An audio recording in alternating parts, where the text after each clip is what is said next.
کہ اللہ کا کلام آپ اس نظریے سے پڑھیں کہ یہ اللہ کا کلام ہے، اور دیکھیں ادھر وہ فجر کے وقت، تہجد کے وقت پہلے آسمان پہ آ کے پکار دیتا ہے اپنی شان کے ساتھ، ہے کوئی مانگنے والا جسے میں عطا کروں، اور ادھر فرماتا ہے ان قرآن الفجر کان مشہودا۔ تو گارنٹی دیتا ہے کہ یہ قرآن کیا ہے، بے شک کا ترجمہ لگا کے۔ اب آپ دیکھیں کہ جس کا کلام ہے وہ آگے یہ کہتا ہے کہ مانگو جو مانگنا ہے میں عطا کر دیتا ہوں، ساتھ یہ کہتا ہے کہ اس وقت کا قرآن کا پڑھنا مجھے کتنا پیارا ہے کہ اس کی میں عطا اور رکھی ہے، اور اوقات میں پڑھنے کی عطا اور ہے۔ بس یہ ایک چھوٹا سا نظریہ ہے، آپ اس کو آباد کر کے دیکھیں، اللہ برکت دے گا، بہت فائدہ ہوگا۔ چلیں خیر ہم اپنے سبق کی طرف آتے ہیں جی۔ تو سبجیکٹ، جب کہتے ہیں آج کا سبجیکٹ کیا ہے تو اس سے مراد کیا ہوتی ہے کہ آج کا موضوع کیا ہے۔ اچھا جی، جب ہم مبتدا خبر میں اس لفظ کو جا کے لگاتے ہیں واپس، تو آپ ویسے جملہ اسمیہ میں جو مبتدا ہوتا ہے اس کو، ایک تو عام بات ہے نا جی کہ یہ اسم سے شروع ہوا ہے تو ہم نے اس کو جملہ اسمیہ کہا ہے، اور جملہ اسمیہ کے دو اجزاء ہوتے ہیں، ایک مبتدا اور دوسرا خبر۔ اچھا جی، اس کا نام مبتدا رکھا کیوں ہے، یہ اہم بات ہے، ٹھیک ہے؟ رکھا کیوں ہے؟ ایک تو ٹھیک ہے جی یہ ابتدا ہو رہی ہے، اس سے چلو آسان زبان میں ترجمہ کر لیتے ہیں۔ اس کے علاوہ مبتدا کیوں رکھا ہے؟ اس کے علاوہ مبتدا اس لیے رکھا ہے، آپ سٹارٹ کیسے لے سکتے ہیں، کس پہ ابتدا کریں گے؟ تو کوئی موضوع ہوگا نا جس کو ابتدا سے لے کے چلیں گے، وہی مبتدا موضوع ہے۔ جو بھی اس پہ بات کرتے ہیں آپ وہ خبر ہوتی ہے، فائرنگ ہوئی جو بھی ہوا وہ خبر ہے، کس پہ ہوئی وہ موضوع ہے، وہ موضوع ہے، مبتدا وہ ہے۔ تو ایک چھوٹا سا نقطہ ہے کہ سمجھ کے لیے ایک جملے میں جب آپ اس نسبت کو سامنے رکھیں گے، آپ کو ترجمہ کرنے میں اور آپ کو مبتدا خبر کی پہچان میں، دونوں کے اندر کہ خبر کون سی ہے اور مبتدا کون سا ہے، یہ بھی ایک چیلنج بن جاتا ہے نا، وہ سمجھنے میں بھی آپ کو سہولت ہوگی۔ اور بھی بڑی نشانیاں ہیں، لیکن یہ ایک اضافی چھوٹی سی بات ہے جو میں نے ایڈ کی ہے، باقی بہت اچھا لکھا ہوا ہے، سارا کچھ ہے۔ اچھا، تو میں بتا رہا تھا کہ جملہ اسمیہ میں فعل ہمیشہ ناقص ہوتا ہے، تو میں نے ایک اضافہ کیا کہ جملہ اسمیہ کے اجزاء جو ہیں وہ مبتدا خبر کے علاوہ مرکب ناقص تیسرا جز ہے۔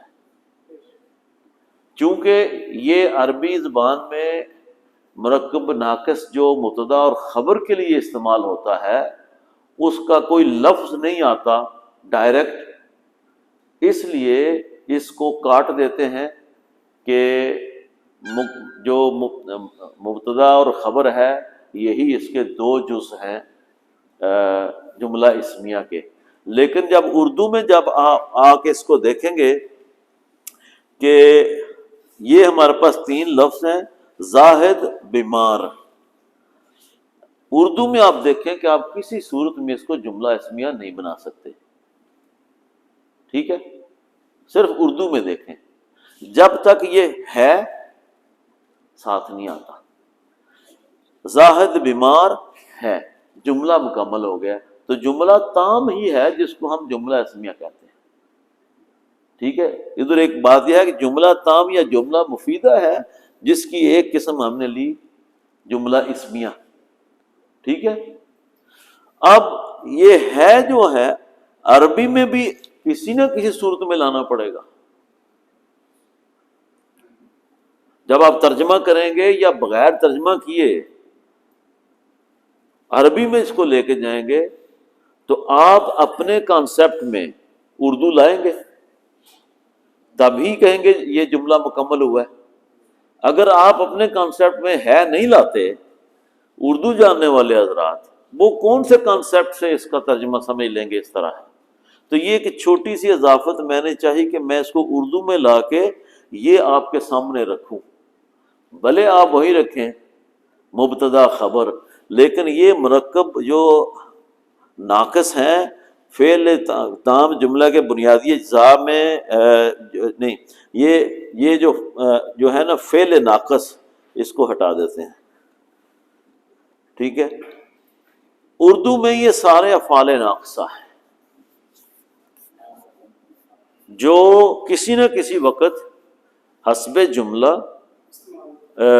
جملہ اسمیہ میں استعمال ہوتے ہیں، تب ہی جا کے ایک ربط پیدا ہوتا ہے، ایک تعلق پیدا ہوتا ہے، ایک نسبت پیدا ہوتی ہے، ایک رشتہ پیدا ہوتا ہے۔ یہ آگے باتیں اس میں مرکب اضافی میں یہی الفاظ میں لے کے آیا۔ تو ایک تو یہ چھوٹا سا کانسیپٹ تھا کہ جو مجھے جملہ اسمیہ کے حوالے سے کور کرنا تھا، نمبر ایک۔ دوسرا یہ ہے کہ جملہ اسمیہ میں جو فعل آتا ہے جس کو ہم نے آج ہائی لائٹ کیا ہے وہ فعل ناقص ہوتا ہے، کیونکہ آپ بار بار پڑھتے ہیں کہ جملہ اسمیہ کے دو اجزاء ہیں اور دونوں مبتدا اور خبر دونوں اسماء ہوتے ہیں، دونوں اسماء ہیں، تو اس کے ساتھ فعل ناقص یہ ہوتا ہے، ان میں سے کوئی بھی جب ہوتا ہے۔ اچھا، فعل ناقص دونوں اسماء کو آپس میں تعلق بنانے میں مدد کر رہا ہے، تبھی جا کے آپ کا یہ بات کلیئر ہوئی ہے۔ دوسری بات کی طرف میں جانے لگا ہوں۔ عربی کی گرامر اور انگلش والی گرامر ہے، اس میں کچھ فرق ہے؟ ہم آگے اس کو یہ کر سکتے ہیں تو اردو میں یہ سمجھانے کے طور پر رکھ سکتے ہیں؟ نہیں، کہ آپ دیکھیں نا کئی جگہوں پہ عربی اردو اکٹھے ہو جاتے ہیں، کئی جگہ پہ اردو عربی اکٹھے ہو جاتے ہیں، کئی جگہ پہ عربی علیحدہ اختیار کر لیتی ہے شکل کے، دونوں نہیں آپس میں ملتے، اس وقت اردو اور انگلش دونوں اکٹھے ہو رہے ہوتے ہیں۔ ہم کوئی ڈائی بنا کے یوز نہیں کر سکتے، حسب موقع و منظر جو ہے کون سی لینگویج کس وقت آپس میں اکٹھی ہو کے اس کو یوز کر رہی ہے یا نہیں کر رہی، کسی بھی سبجیکٹ پہ اس طرح اس کو ڈائی نہیں بنایا جا سکتا۔ ایز این انڈیویجول کیس وہ بنتا ہے، جیسے ہی شی اٹ دے استعمال ہوتے ہیں، ہی بھی استعمال ہوتا ہے، شی بھی استعمال ہوتا ہے، اردو میں وہ استعمال ہوتا ہے، تو میں نے اس وقت اردو کو علیحدہ کر دیا۔ لیکن ہی اور شی دیکھیں، ادھر ہوا اور ہیا، عربی اور انگلش اکٹھے ہو گئے ہیں، اردو علیحدہ ہو گئی۔ یہ پہلے لیکچر میں ہم ڈسکس کر چکے ہیں، یہاں پہ یہ ڈائی بن رہی ہے، کسی جگہ پہ انگلش علیحدہ ہو جائے گی، اردو اور عربی اکٹھے ہو جائیں گے۔ ہم جس کو اردو ترجمہ کرتے وقت جو چیز سوٹ کرتی ہے نا، میں یہ کہوں گا سمجھانے کے لیے، مثلا جمع مکسر میں آپ آ جائیں تو عربی میں انگلش میں جمع مکسر کون سی بات ہوگی، ٹھیک ہے، اردو کا اس کے ساتھ کیسے میچ کریں گے؟ بہت ساری جگہوں پہ وہ میچ ہوتی بھی ہے۔ اگر ایز اے ہول جمع مکسر کا سبجیکٹ پڑھیں گے تو اردو اور عربی وہاں اکٹھے ہوں گے، انگلش علیحدہ ہو جائے گی۔ تو میں یہ بات تو نہیں کہہ سکتا کہ کوئی دوسری لینگویج کسی اوریجنل جس کو ہم پڑھ رہے ہیں اس کے ساتھ اس کو ہم ہر وقت ریفرنس نہیں لے سکتے۔ جہاں ریفرنس ملے، دیکھیں نا، یہاں میں یہ نہیں کہہ رہا کہ عربی زبان میں یہ ہے، لیکن ہے، میں نے اردو زبان میں لا کے سارا کچھ، اگر چیلنج کر دیتا ہے یہ نہیں ہے تو میں اس سے باہر آتا ہوں پہلے کہ یہ نہیں ہے، تو ٹھیک ہے میں آپ کے ساتھ اتفاق کرتا ہوں، لیکن مجھے اپنی کلاس کو سمجھانا ہے تو میں یہ لے کے آیا ہوں کہ یہ سامنے جو کچھ میں نے لکھا ہے یہ تو کوئی بندہ چیلنج نہیں کر سکے گا، ٹھیک ہے۔ اب مجھے سپورٹ ملی ہے اردو زبان سے کہ میں مبتدا خبر کے ساتھ جو ہم ملٹی لیکچرز کے بعد سمجھ آتی ہے اس کو پہلے مبتدا اسم شروع کرنے سے پہلے، جملہ اسم شروع کرنے سے پہلے اس کو آن بورڈ کر لیا۔ جب بھی آپ ترجمہ کریں گے تو آپ کو پتا ہوگا کہ فعل ناقص ساتھ اٹیچ ہو رہا ہے، چاہے ان میں سے کوئی بھی آ رہا ہے، ترجمہ تو آپ نے اپنی زبان میں ہی کرنا ہے، تبھی جا کے سمجھ آتی ہے نا۔ اہدنا الصراط المستقیم کا ترجمہ آپ سدا جب نماز پڑھتے ہیں تو مدر لینگویج میں کرتے ہیں، ہم اتنا ازبر لینگویج کو کر ہی نہیں پائے ہوتے کہ ہم صرف عربی میں ہی وہ ترجمہ سمجھتے جائیں۔ کتنا بھی تیز طرح شخص ہے اپنی مدر لینگویج میں ہی ڈال کے اس کو سمجھتا ہے، وہ کوئی قدرت پالے ایسی میرے سمجھ میں تو نہیں ہے۔ میں کوئی بھی لفظ ہے، مطلب الحمدللہ، الحمدللہ کہتے کہتے ایک ایسی سٹیج آ گئی ہے کہ الحمدللہ کا مجھے پتہ ہے، لیکن ترجمہ میں اس سے ہی سہارا لیتا ہوں اپنی مدر لینگویج سے، تب جا کے میں اس کو کانسیپٹ کو سمجھتا ہوں، ٹھیک ہے نا۔ تو اس لیے یہ چیز بڑی ضروری تھی جو میں نے یہاں پہ لا کے رکھی ہے. اوورآل اوریجنل وہی ہے جو ہے، ہر لینگویج کا اپنا کیس ہے اس میں. اسی طریقے سے میں آتا ہوں اس کو فعل تام جو ہے، جملہ فعلیہ کے بنیادی اجزاء کیا ہیں؟ فعل ہے، فاعل ہے، مفعول ہے. اچھا، جار مجرور جو ہے یہ ایک علیحدہ مرکب جاری سے مل کے بنتا ہے. مطلب جار مجرور مرکب جاری کے دو اجزاء ہیں. اس کو ہم تفصیل کے ساتھ پڑھیں گے، اتنا اس پہ زور لگانے کی ضرورت نہیں ہے. روپے جارہ جہاں بھی آ جاتے ہیں تو اس کو ہم کہتے ہیں یہ مرکب جاری ہے. بہرحال اس کو پورا ڈسکس کریں گے پھر بھی انشاءاللہ ہم آگے لے کے جانے کے لیے. تو جملہ فعلیہ کے بنیادی اجزاء میں یہ تین بنیادی اجزاء ہے، جس میں کبھی مفعول کے بغیر بھی جملہ مکمل ہو جاتا ہے، یہاں فعل لازم ہوتا ہے. یہ ایک بڑی معروف بات ہے. لیکن یہ جو چیز ہے نا کہ جملہ فعلیہ میں فعل ہمیشہ تام ہوتا ہے، یہ یاد رکھنا ہے.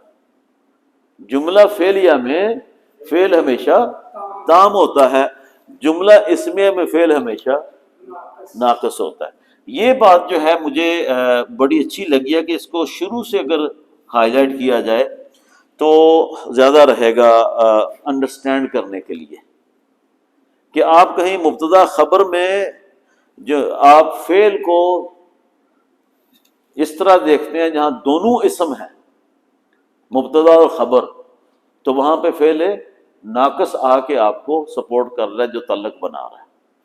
یہاں پہ فعل تام ہوتا ہے، فعل لازم ہو تو جملہ فاعل پر ہی مکمل ہو جاتا ہے، ورنہ ہمیں آگے متعدی کے لیے مفعول کی ضرورت ہوتی ہے جس سے جا کے جملہ فعلیہ مکمل ہوتا ہے.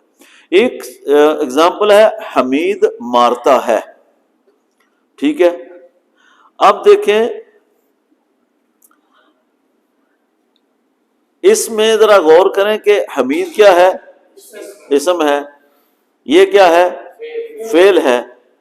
تو اب اگر آپ اردو میں دیکھیں، یہاں کہ دیکھیں ابھی وہ مسئلہ بننے لگا نا، بن گیا جو آپ کہتے تھے کیسے کر لے، میں نے کہا نہ کرنا.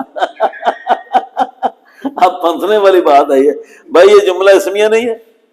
اللہ بتایا جی پاجی دیکھو پہلے اسم آیا، لو جی باہر نکل کے اس بات سے. ٹھیک ہے، تو یہ آپ نے کرنا کیا ہے، میں نے آگے لکھا ہے فعل جمع فاعل. ٹھیک ہے، فعل پہلے آئے گا، اس کے بعد فاعل آئے گا، ترتیب یہی ہوگی فعل فاعل مفعول. ایکسیپشنل کیسز ہیں اس کی بات بعد میں کریں گے.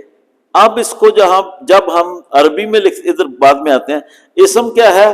فاعل. ٹھیک ہے، تو جب جملہ فعلیہ میں ہر حال میں اسم ہوتا ہے، ہر حال میں اسم ہوتا ہے اور اس اسم کو فاعل کہتے ہیں. فاعل فعل نہیں ہوتا، فاعل ڈوئر ہوتا ہے. انگریزی کا لفظ میں یوز کرنے لگا ہوں. پھر ڈوئر ہوتا ہے، ڈوئر کا مطلب کرنے والا، سمجھانے کے لیے یاد کرنے والا. کوئی بھی فعل ہے اس کو جب تک کوئی کرنے والا نہیں ہوتا تو آپ کا جملہ مکمل نہیں ہوتا. اس کا مطلب ہے یو نیڈ اے ڈوئر. تو فاعل کو ایک ڈوئر چاہیے، فعل کو انجام دینے والا ہوتا ہے. تو میں الٹا بولتا ہوں، فاعل کون ہے؟ جو فعل کو انجام دیتا ہے، جو فعل کو کرتا ہے. ٹھیک ہے، وہ اسم ہوتا ہے، وہ اسم ہوتا ہے. تو یہ یاد رکھنا ہے. اچھا جی، فعل تو اٹ سیلف کسی کام کا نام ہے، اس کو ایگزیکیوٹ تو کرنا ہے تو کسی بندے کو چاہیے، کسی اسم کو چاہیے جو آ کے اس کو ایگزیکیوٹ کرے. اب یہاں پہ اردو کو ہم چھوڑیں گے، یہ صرف یہاں اس کی ٹرانسلیشن میں ڈائریکٹ کر لی ہے کہ کیا ہوتا ہے کہ ہم یہ یاد رکھتے ہیں کہ فعل پہلے اور فاعل بعد میں. اس حساب سے حمید مارتا ہے. اب یہ پھر یہ ہے ادھر چیلنج ہوا ایک بار پھر، اس کے اوپر سوال اٹھ سکتا ہے کہ اب یہاں بھی تو فعل ناقص ہے. ہم اس کو پہلے مبتدا خبر میں فعل ناقص کہہ چکے ہیں، ٹھیک ہے؟ مجھے بتائیں کہ میں نے یہاں ترجمہ کر دیا